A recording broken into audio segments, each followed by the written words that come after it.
So, good evening, everybody. Before I kind of start introducing Trisha, we are going to have everybody muted, and then during the question and answer period, you can unmute. You can also ask a question in the chat, and Trisha should be able to see that and answer it during the question and answer period. So, without further ado, I'm thrilled to welcome our guest speaker tonight, Trisha Dahl from the Yale School of Medicine. Trisha has extensive experience working on clinical trials related to adult and adolescent substance abuse, and has conducted a lot of groundbreaking research on the effects of tobacco use on adolescents. Her dedication to this field has taken her to over 70 schools across Connecticut, where she shares vital resources and insights with students, parents, and administrators and educators about the harms of vaping,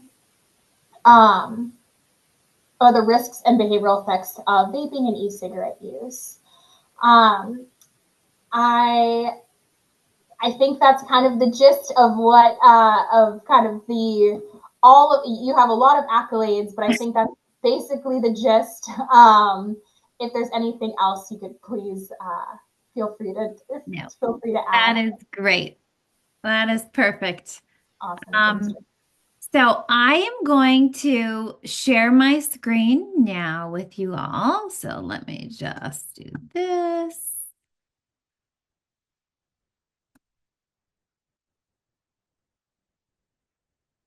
All righty. So you all should be able to see that screen now. So we will get started. And thank you, Jade, for having me. I did get a lot of great feedback from the kids today. So I do appreciate it. They were very good listeners, very attentive. So I'm hoping that our parents learned just as much as the kids learned today. So just to quickly introduce, this is the group that does all the research. So as I told the kids today, everything that I had presented to them was all based on data. And it's not only data that we've collected ourselves in our own research, but we also have gathered data that other colleagues have collected. So that's the data that they get presented. You'll get presented with a lot of the same data, but you also get additional data that they don't care about. So this is our group here. So let's just start off with this. And a lot of this is going to be a little bit newer data because every year the National Youth Tobacco Survey publishes new data. So this came out in September. On September 4th, the FDA and CDC released the 2024 results. This is on middle and high school youth tobacco use. This is data that's been collected from January 22nd through May 22nd of 2024 on U.S. middle and high school students. So the good thing is 500,000 fewer U.S. youth reported current use of e-cigarettes in 2024 compared to 2023. So that is great. And even better, that's a third of where we were at in 2019. So we're definitely making strides when it comes to vaping. Right now, 5.9% of our middle schoolers and high school students, so it's still 1.63 million, are reporting current use of e-cigarettes. But that is down from 2.13 million last year. The decline is largely driven by a reduced use among high schoolers, not a significant drop with our middle schoolers, which we don't love to see. But we also have new products that are introduced that we're seeing a rise to. So although I love to see this, we still have nicotine using. So what this is showing is more than 1 in 4 still. So just over 25% of our current youth, our e-cigarette users, are reporting daily use. More than 1 in 3, so almost 39% of our youth report using e-cigarettes at least 20 out of the last 30 days. More than 8 out of 10 current e-cigarette users, so about 88%, use flavored e-cigarettes, with fruit flavored being the most popular, followed by candy, desserts, and other sweets, mint, and then menthol. And almost 55% of our students currently using e-cigarettes reporting using flavors like iced and cooling flavors. And the reason being is higher levels of nicotine are masked by a different number of ingredients in these devices, which I'll talk a little more about, but ice flavors tends to let them vape higher levels of nicotine without it being uncomfortable as well. So that's why the ice is a big issue with these teens as well. The most commonly used device among current e-cigarette users with our youth was disposables. Those are at 56%, followed by the refillable pods and cartridges, which are around 16%.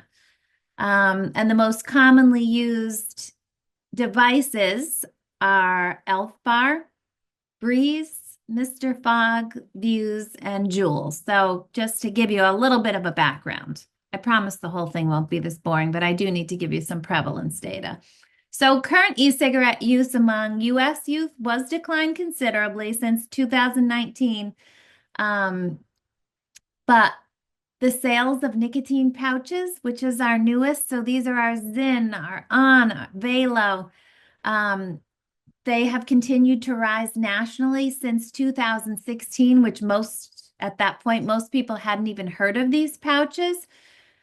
And we're noticing from our high schoolers that more of them are now reporting using these pouches. And just to give you a quick background, and I will talk a little bit more about them, but these nicotine pouches are synthetic nicotine. It's powdered. And this is a pouch that's placed in between their gum and their lip, and it's absorbed through the gum. It's not like tobacco pouches where you have to spit. Because there's no tobacco in it, the kids can keep it in their mouth all day long. You would never see it. They play sports with it. It's not harmful to, well, like tobacco would make them sick if they swallowed that saliva. They don't have to spit any of the saliva out. So this is on the rise, and we kind of attribute that to the fact that they know now that e-cigarettes aren't as safe as they thought they were. But now here's a new product on the market. We don't have long-term data, so they're addicted to nicotine and they have to get it somehow. So this is what they're turning to. So I showed you rates slides at a national level, but what about our youth in Connecticut? So we do our tobacco research and youth team. We conduct a survey annually. And we're in 9 schools across the state, different economic backgrounds. So we have a nice distribution of who we're surveying. And basically what our Connecticut survey said was it was just under 5,000 kids that we took the survey voluntarily. 85% of all students across these schools completed the survey, so they had the option of completing it or not. And among those who reported using nicotine products in the past month, 23, we're going to just get all these up here for you, 23% were e-cigarette users. Oh, just under 15% were getting their nicotine from blunts, which are tobacco leaves. They're basically cigar wrappers with marijuana in them, and those were the most popular. But still, in the past month, the most popular among our high school was alcohol, followed by nicotine, and then right behind it was marijuana. So those are the top 3 substances that our high school users our high school students are using in Connecticut. So quickly, just to go over what an e-cigarette is. So it's a battery operated device used to inhale vapor that contains nicotine. They all look very different, but they have some of the same components. So one of the components is there's either a physical button on the device, or there's a button within the device that as soon as the user breathes in, it activates it. Once it's activated, there's a heater or a coil inside that heats the liquid to a boil, and it turns it into an aerosol or a vapor. And then the user inhales it like they would if they were smoking a cigarette and exhales it. So that's the gist. That's how every e-cigarette works. They just look different. So just to go over quickly why these devices even came about to where we are now. The first generation of these devices were called cigalikes because they look just like a cigarette. These devices were intended to be used by cigarette smokers as a healthier form of smoking.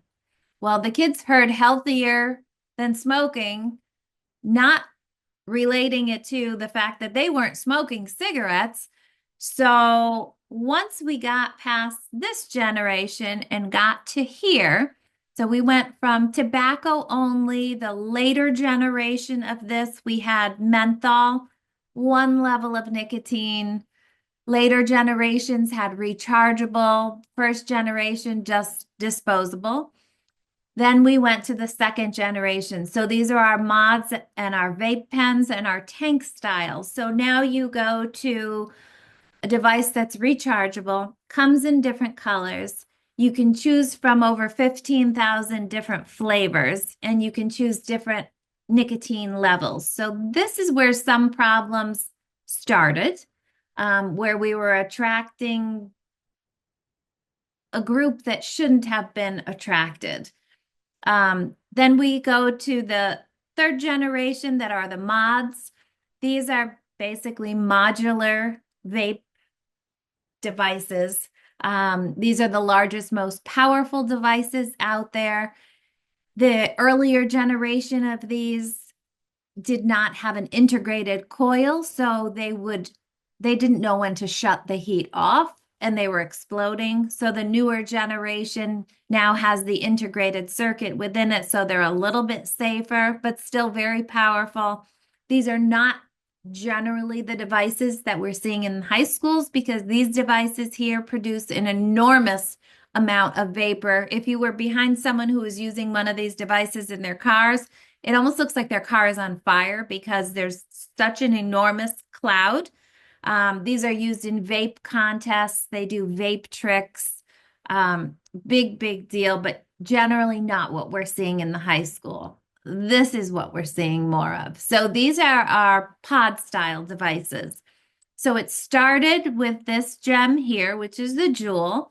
And then we went on to the Sorens and newest generation of the disposables is the Elf bar, the Cali bar, the Hype bar, and they all varying appearances, usually quite colorful, don't resemble a vaping device, often resemble a highlighter or something that you would not even think was a vaping device. Now, these are the popular ones. There are some that look just like an Apple Watch. The face of the Apple Watch comes off and there's a mouthpiece in it.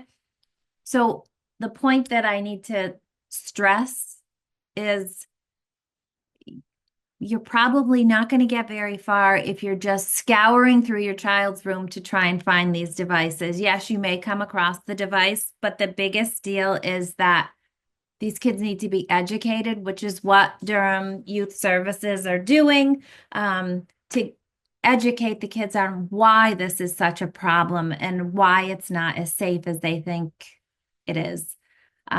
Everything on the internet shows them how to do it discreetly, how to hide it. It's in deodorant cans, it's in hairbrushes. You'll never be able to find them all. So just talking to your child about this will do more than any kind of effort that you put into trying to find all of these devices that they may or may not have.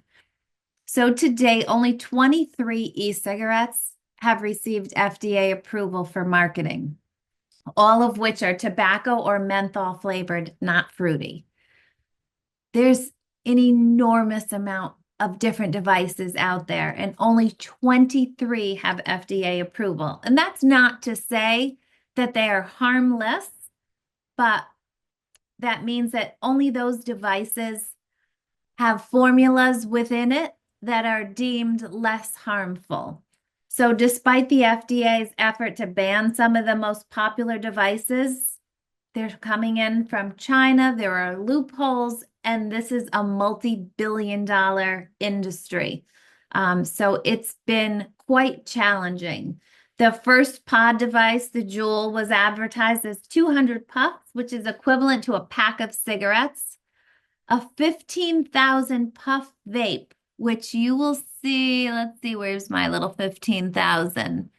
Um, well, this is one of the devices, and this here is one that our teens are saying that they're using over a weekend. So that's a 5,000 puff. That's equivalent to 25 packs of cigarettes, the amount of nicotine in this one device. So these that you see on the screen are the most common devices that our youth is using. They do start as low as $5.99 and can go up. These are typically salt-based nicotine, which we're going to talk about. An incredible variety of flavors. There were flavors that the students today were asking me about that I hadn't even heard of, and the flavors sounded awful, but they were flavors. Hang on one sec. I don't know why that just lost that one part. Okay, there we go. They range from 500 to 15,000 puff capacity. They're often advertised as tobacco-free nicotine. And let me just explain what tobacco-free nicotine is. Is nothing safer than regular nicotine. Tobacco-free nicotine is nicotine that's produced synthetically in a factory. Does the same to their brain and to their body as natural nicotine. So it's just another marketing ploy to make it sound like it's better for them. So, some of the reasons that we're concerned about these devices is the ingredients that's in them. So, the main two ingredients that are listed here, propylene glycol and vegetable glycerin, these are in every single vaping device on the market. They are the base that the rest of the chemicals get mixed into. Propylene glycol is advertised as PG on the vaping device, and vegetable glycerin is advertised as VG on the vaping device. And then there's generally a ratio after it. So a 50-50, 70-30, 80-20, depending on what that device is. So if it's supposed to produce a larger cloud, obviously there's going to be more of the vegetable glycerin in it. So the reason these two ingredients are in these devices is when these devices came out, they were supposed to be for cigarette smokers, and something cigarette smokers say that they liked about smoking cigarettes is the feeling they get in the back of their throat or the throat hit. So propylene glycol mimics that in a vape device. Vegetable glycerin creates the cloud, so basically the smoke of the cigarette. So those earlier e-cigarettes that look just like a plastic cigarette would now light up a little bit at the end and make a cloud of smoke. So it didn't look so ridiculous for a cigarette smoker to be using it. Well, the formulas were all generated around these, so that's where we stayed. And the problem is both of these things, although they are added to food and provide a semi-sweet aftertaste, they have never been approved to inhale constantly. Anything that starts with that GLY, these are oily-like substances. Vegetable glycerin comes directly from vegetable oil. And the main thing that the kids are concerned about is the fact that you can't inhale oil. Our lungs just were never meant to inhale oil. And what this oil is doing is, if it were just a vapor, a water vapor, our organs can handle that. They can absorb the water vapor, but because these are larger particles, they're not easily absorbed by our lungs. So they collect on the lung tissue. And the more somebody vapes, the more of these particles collect on it. And there is no way to get this stuff off. And as I told the students today, Our lungs are not organs in our body that regenerate new cells. So once you damage your lungs from something that you did in high school or middle school, they will stay damaged forever. It doesn't cleanse. The damage that's done now is done forever, unfortunately. Um, there are flavors like cinnamon bun, red hot, and fireball. Those all use a chemical in it called cinnamaldehyde. And cinnamaldehyde comes with a warning on the bottle itself. So originally, people were making their own flavored e-liquids. So they would see these bottles, but now they're not seeing the bottles because they're buying the liquids already pre-made. So they'll get whatever, cinnamon buns. So that's going to be a little bit of the buttery flavor and it's going to have the cinnamon in it. So they don't see all of the ingredients, but that cinnamaldehyde actually comes with a warning on the chemicals bottle that says that you're not supposed to put it in a plastic pot or a plastic cartridge because it's a corrosive. So it will eat away at the plastic. They're not concerned about the kids vaping it, but just use it in a glass pot or a cartridge so it doesn't eat away at the plastic. Um, Butterscotch, creme brulee, caramel, any of those creamy textures use a chemical called diacetyl, and diacetyl is directly linked to popcorn lung. Popcorn lung is just that. It's people that were working in the popcorn factories, butter flavored popcorn. The same diacetyl chemical was in the air, and people were having inflammation of their lung tissue, trouble breathing, all as a result of the same chemical. That metallic coil that I talked about in the earlier slide, which is in every single vape device that heats up the liquid to a boil, every time that coil heats up and cools down, it starts to break down. And that coil is made of nickel, tin, and lead. So, as you all know, lead is extremely toxic, and they're not even allowed in certain classrooms in the school if there's still lead paint on the wall. But yet, these devices are releasing lead particles directly into their bloodstream. Um, Alcohol, varying amounts of alcohol, depending on the device. Alcohol is also an ingredient that helps shuttle nicotine to the brain. And then there's nicotine, which I'm going to talk about. So let me just start by talking about the two different kinds of nicotine there are in addition to the synthetic nicotine. So here you have what's now considered the older generation devices as opposed to the newer generation devices. So the older generation devices use something called freebase nicotine, which is nicotine in its purest form. The newer generation devices are using something called salt-based nicotine. And what that is freebase nicotine with salt added. And the reason that they do this is freebase nicotine goes up to 36 milligrams of nicotine in a device. However, usually when someone gets to around 18 to 20 milligrams of nicotine, because it's such a harsh chemical, it actually is very uncomfortable to vape. So by changing the makeup of the nicotine and adding something called benzoic acid, it makes it so they can vape much, much higher levels and not feel it. So we went from 18 to 20 to 59 milligrams of nicotine.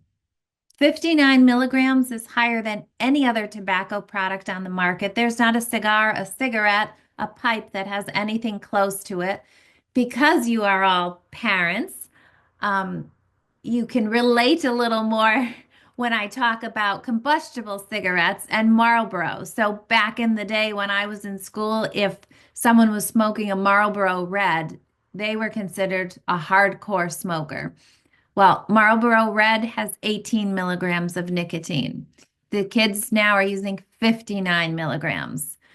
The benzoic acid, that is the salt that's added to this, when it's mixed with vitamin C, which a lot of these flavors have, and it's in the presence of heat, which obviously the coils present the heat, the three of those things together creates a new chemical called benzene, which is a carcinogen. So we know that these newer devices are releasing carcinogens as well. And as I said earlier, 59 milligrams, that's an incredible amount of nicotine. And we'll talk about why this is so concerning. So, um, nicotine really preys on the adolescent brain, and an adolescent brain is that of someone 25 or younger. So your brain is not fully developed until you're 25 years old, and that's when addictions hit the most.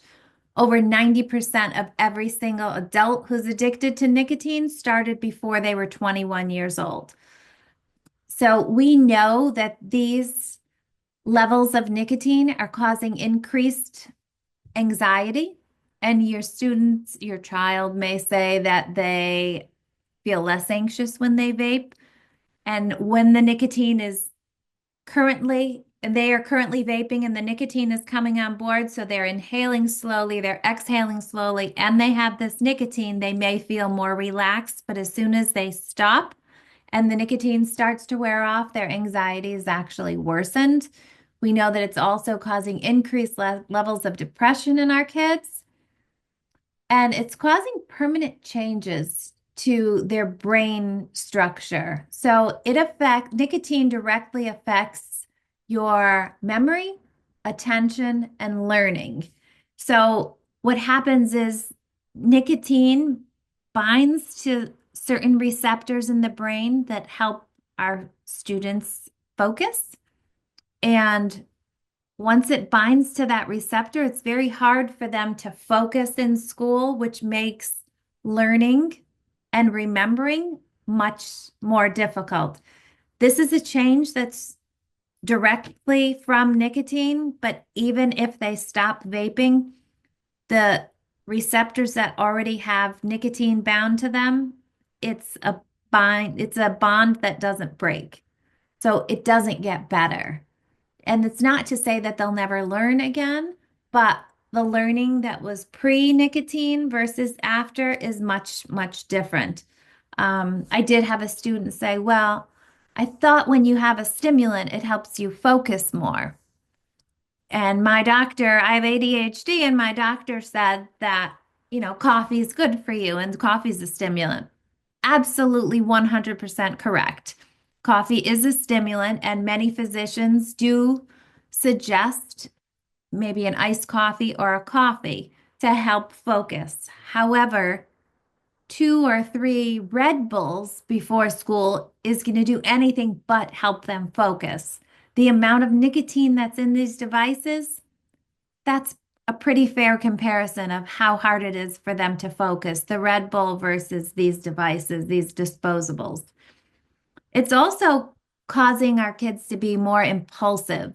So as teens, they're pretty impulsive to begin with. They kind of do what they want when they want. They don't always think of the consequences. However, there's plenty of research that suggests that not only are they more likely, they're 6 times more likely to move on to combustible cigarettes, but they are also more likely, once nicotine is in their system, um, to use to engage in riskier behaviors and use other substances that they may not normally have engaged in before nicotine was in their system.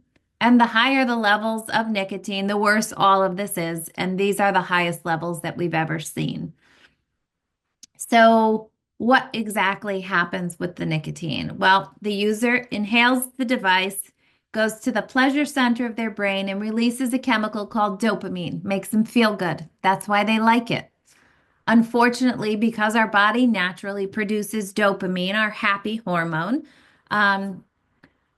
it starts to interfere with the natural production. So the brain says, something else is coming into the system, releasing this chemical. I don't need to keep making it. So over time, it slows down and cuts back on how much dopamine it's producing naturally. The user doesn't feel any different because they have nicotine in their system, which is also releasing dopamine. The problem arises when they decide they want to stop using. Now they don't feel the way that they used to. The things that used to make them happy doesn't make them happy anymore, and they just feel very blah And the only way that they can feel quote unquote normal again is by reintroducing nicotine into their system. This is how addictions start, all in that pleasure center of our brain. Um, and these kids are under a lot of stress right now. Trying to get into school, trying to get good grades, trying to make everybody happy. It's a lot. Back in the day, you could just get a good score on your SAT and you were in your school, but now they have to do well on their SATs. They have to um, have a great GPA. They have to be involved in extracurricular activities, community service. They have to work. They have to have time for their friends. They have to have time for their family, and they have a very hard time figuring out how to do it all. And then this device gets introduced that smells good, it tastes good, and it makes them feel good. And they don't know any long-term health effect from it. So it's understandable why this could be so attractive to them, and the way that it's marketed definitely has a lot to do with it. But it just goes back to teaching them, and I tried to talk to them a little bit about it today. You need to have coping strategies, because the things that were making you so anxious before you vaped, they're still going to be there after you vaped. This is just masking the situation momentarily, like alcohol may do. So, to find a better way to cope, maybe by meditation, even 30 seconds to just calm your thoughts and collect what's going on. A deep breath in and out for 30 seconds sometimes is just enough, that the kids just need that to reset. I talk to them about other things that are possibly that also release dopamine. What makes you happy? So if going for a walk or a run is something that you feel good doing, then when you get stressed, that's what you need to do. There are other ways to cope with stress rather than turning to nicotine just because you don't know the long-term health effects from it. Studies in animals suggest that the teen brain can get very quickly, even after exposure to very small levels of nicotine, can get addicted to it. So we know that it's also affecting other parts of the body. So we know that it's affecting the heart. Nicotine's a stimulant. It releases adrenaline, causes your heart to beat faster, activates that flight or fight response. Your heart's a muscle. The same way kids were ending up in the hospital from too many energy drinks, that's also a stimulant, and too much of a stimulant in their system. The heart's a muscle. The muscle will act up and cramp up, and that's what happens with too much of it. We know that it's also causing damage to the lungs, trouble breathing. It's also affecting the stomach. So there's a muscle on top of the stomach that keeps all the acids down that digest our food. When you have too much of a stimulant in your system, it relaxes that muscle, lets the acids come up into your chest and in your throat, causes acid reflux, heartburn. Um, it's affecting reproductive organs, and it's also affecting the pancreas. So nicotine actually suppresses the insulin production. So someone that's diabetic doesn't produce enough insulin. They know that that's troublesome to the rest of the organs, so they have to take insulin so everything works properly. Someone that uses nicotine on a regular basis does not produce enough insulin either, and they're not doing anything about it. So that's something that researchers are looking at to see what's going to happen long term, as far as diabetes is concerned with these vaping devices. So, some other concerns, which I kind of touched on with the initial slide, we are very concerned with the misperceptions of what e-cigarette vapor is. So many think it's just a water vapor, but it's actually an aerosol, should be called aerosoling. When water vapor condenses into the body, it's simply absorbed by the membranes, no problem. But this aerosol that's in the PG and VG found in every single e-cigarette are larger molecules not easily absorbed, even when inhaled deeply, causes inflammation and permanent damage to the lung tissue.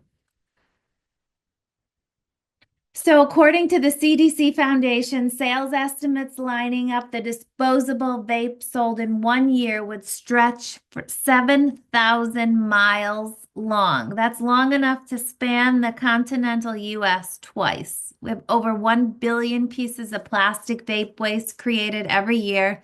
There really is no safe way to dispose of these. These not only contain nicotine, so it's got chemicals inside of it, which are some are very flammable. And the other thing that they contain are lithium batteries. And lithium batteries, when they are compromised, can explode, which is why we have these fires occurring.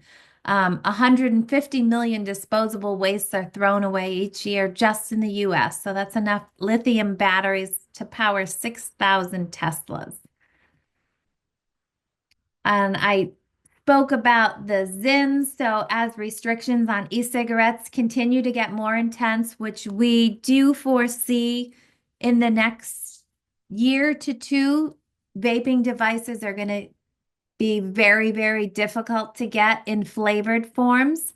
Obviously, there are going to be the black market sales. These people have a lot of inventory that they need to get rid of, but they are going to start to crack down now that we have so many um, avenues for these kids to get help. So while that gets harder, these newer devices are starting to come out, and young people are switching to these to get that nicotine. And now these are starting to come in varying flavors. Sales of nicotine pouches has increased 80% just in the first 4 months of 2024. So they are also, like I talked about earlier, advertised as tobacco-free, which is not risk-free. We are currently running studies to look at what these devices are doing. So as far as other vaping products and substances, we're concerned about marijuana. So THC vapes to start with. So everything else that I'm going to talk about in this slide here, these are all oil-based, every single one. It's called THC oil for a reason. We can't inhale oil. So regardless of how your kids feel about marijuana, these are still oil-based that our lungs can't handle. So THC is the psychoactive compound in marijuana, which makes people feel high. It can cause dizziness, vomiting, drowsiness, and memory loss. And we have the dab pens, that is THC infused wax. It's up to 30 times stronger than combustible marijuana. Very easy to overdose, causes rapid heartbeats, blackout, feeling like bugs are crawling under your skin, loss of consciousness, psychotic symptoms like paranoia and hallucinations. This is not something that's strange to your high school students. They will absolutely know what you're talking about because these are in almost every high school across the state. CBD vapes. So this doesn't cause the THC high, but people do report feeling slightly off by using them. It's marketed as the non-psychoactive ingredient in the cannabis plant. Even though it's sold everywhere, it's important that everybody understands that the FDA has only ever approved CBD in one form, and that's in a pill form to treat seizures. That's it. So any other use of this device, there's no safety advocated for these. It can be harmful. It has side effects like liver injury, male reproductive toxicity, and GI distress. And then this is the newest on the market, the Delta 8 and Delta 10 THC vapes. This is synthetically manufactured overseas. There's absolutely no oversight over these devices. So nobody really knows what's in them. What we can compare it to is a THC vape with something equivalent to like a household chemical added to it. They create a psychoactive and intoxicating effect. They cause vomiting, hallucinations, trouble standing, loss of consciousness. Um, not evaluated at all by the FDA. And this is something that we see often now in the emergency room with people overdosing on these devices or having adverse side effects from them. So I touched on this already.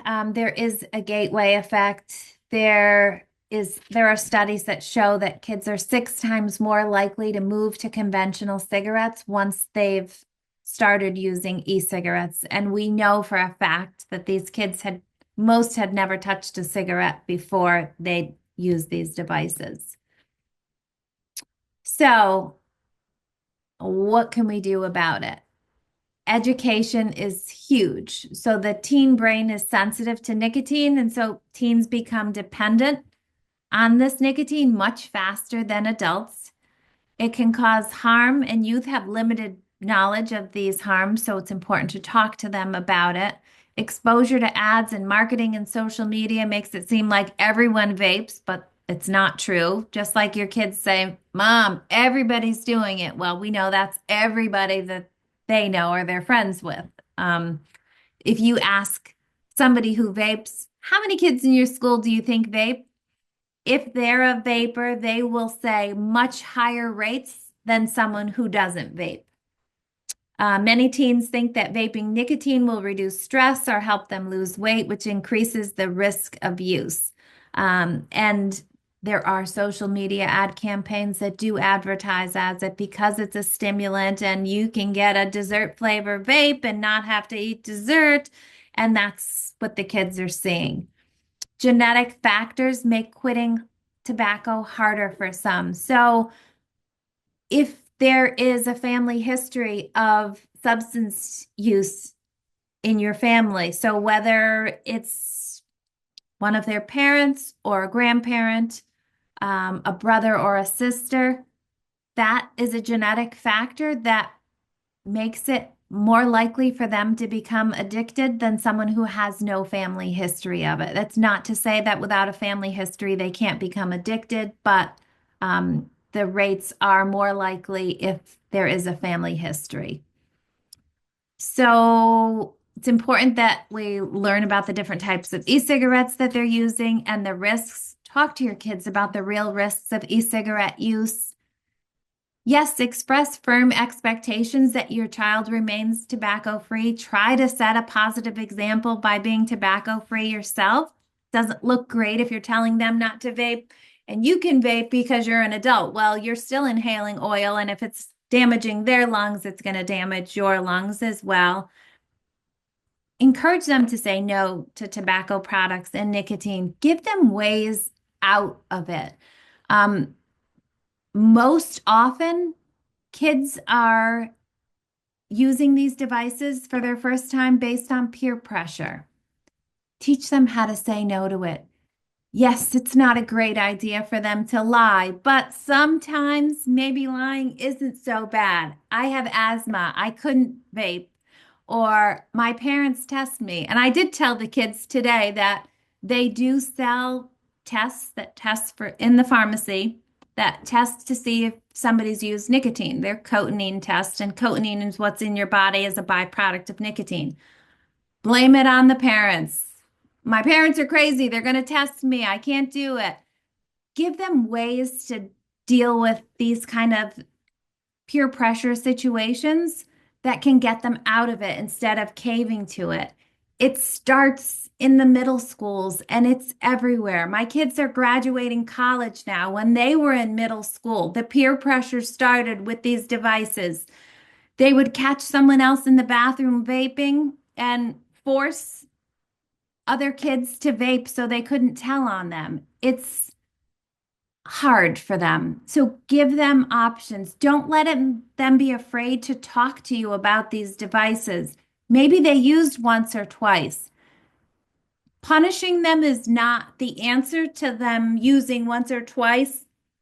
It's more effective if you can talk to them. Okay, why did you use? What happened? what do you think you could have done differently? Do you understand what the risks are? That kind of topic. And it's also important that when the time is right and you do decide to talk to them, maybe driving past somebody vaping or a vape store, say, what do you think about this? And kind of make it an open conversation and not a lecture because they will respond a little bit better. And then ask them, well, can I tell you what I learned about it? Because they're more likely to listen to you if you ask their permission to tell you, tell them what you've learned about it. So just some tips that we've gotten both from working with them over the years and finding out from them what they need. So, what's out there for them? So, there are teen and young adult cessation programs. Thankfully, many more are popping up. This is quitting from the Truth Initiative, My Life, My Quit, the Connecticut Quit Line. There's also a national helpline, smoke-free text for teens from the National Cancer Institute, not on tobacco. So that's voluntary quit, vape-free Connecticut. And then we have a program. So we did some focus groups with some of the students in Connecticut high schools that were vaping, and we had them work with us and we asked them, what kind of things they needed to help them quit. We know how to get them to quit, but we wanted to know what they specifically wanted to see in an app. We have been doing this for many years, working with them in person and virtually, but now we need a way to make this easier for anyone, anywhere to do. So we have a virtual program that we started. It's 7 sessions. They're 15 minutes each. This is nothing that they have to talk to us about. It's all done through an app that we developed. It is not licensed yet, so this is the pilot to see how well they're able to quit vaping. So they set a quit date, they find somebody to support their quitting, recognize what their triggers are, and learn skills to refuse offers to vape.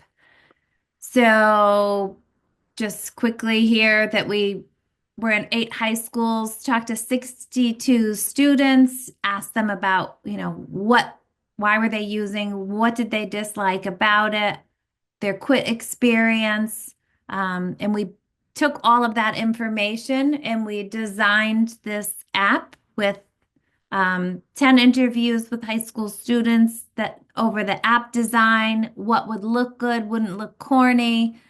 So 19 high school students actually used the app, and 100% said that they would recommend this app to a friend for quitting. We did talk to the school administration, although they were not comfortable with us offering this app to the students in a passive form where they didn't have to tell their parents they were quitting or that they were using in order to quit. They are open to discussing the fact that we can offer this to the students as long as the parents say it's okay for them to do it. So this app is for anyone, anywhere. It's for 18 to 21 or 14 to 21 year olds. I'm sorry. We teach them how to quit, deal with stress, the withdrawal symptoms. They make $325 to $415. And the reason that there's a variance is one group just does their own thing on the app at their own time. And they get paid the $325. The $415 is the active group that we actually just check in with them virtually and say, how's it going? And some of the virtual talks are over Zoom. Some they're just texting, just letting us know how they're doing, or we'll send a little subtle reminder, just making sure that you're going to do the the app module and you're feeling good.